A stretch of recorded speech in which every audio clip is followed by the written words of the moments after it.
যেখান থেকে দুর্ঘটনাটা ঘটেছে সেখান থেকে আমরা প্রত্যেকটা মা বা মেয়ে প্রত্যেকেই শঙ্কিত ভীত।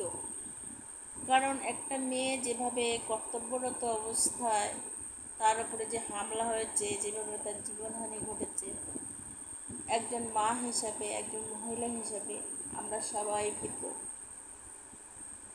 যে কর্তব্যরত অবস্থায় এরকম একটা হসপিটালের মধ্যে এরকম হতে পারে আমাদের ধারণার বাইরে ছিল। তো তারপর থেকে অনেক দিন হয়ে গেছে আমরা সবাই উদ্গ্রীব যে এই ঘটনার শুনানি কী হবে, কীভাবে দোষীরা সাজা পাবে, দোষীদের কীভাবে ধরা হবে, সব খবরাখবরগুলোই নজরে রাখছি, চোখে রাখছি। তা খুব আশা ছিল যে আগামীকাল হয়তো শুনানিটা হয়ে যাবে, আমরা হয়তো দেখতে পাবো যে সত্যি দোষীদের হয়তো ধরা গেছে, দোষীরা হয়তো সাজা পাবে, এরকম একটা আশা নিয়ে আমরা বুক বেঁধে আছি। কিন্তু খবরে যেটুকু দেখলাম মনে হচ্ছে না আগামীকাল শুনানি হবে, হয়তো আরও কয়েকদিন লাগতে পারে। কি হবে কিছুই বুঝে পাচ্ছি না। আপনারা কি বলছেন, আপনাদের মতামত কি এই নিয়ে? আমরা মা হিসাবে বা মেয়ে হিসেবে আমরা চাই যে এই যে ঘটনা ঘটেছে তার একটা সুবিচার হোক।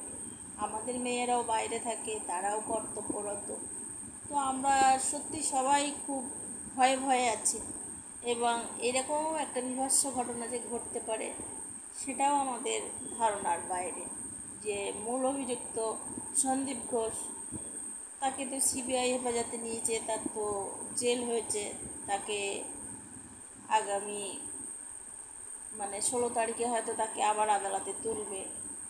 তো দেখা যাক কী হয়, আমরা আশায় বুক বেঁধে আছি কীভাবে এই যে এত বড় একটা ঘটনা ঘটেছে যাতে অভয়া বিচার পায়, তার আত্মা যাতে শান্তি পায়, আমরা সবাই সেই অপেক্ষায় আছি অভয়া যেন সুবিচার পায়। আপনারা কি বলেন? আপনারাও সঙ্গে থাকুন, সাথে থাকুন।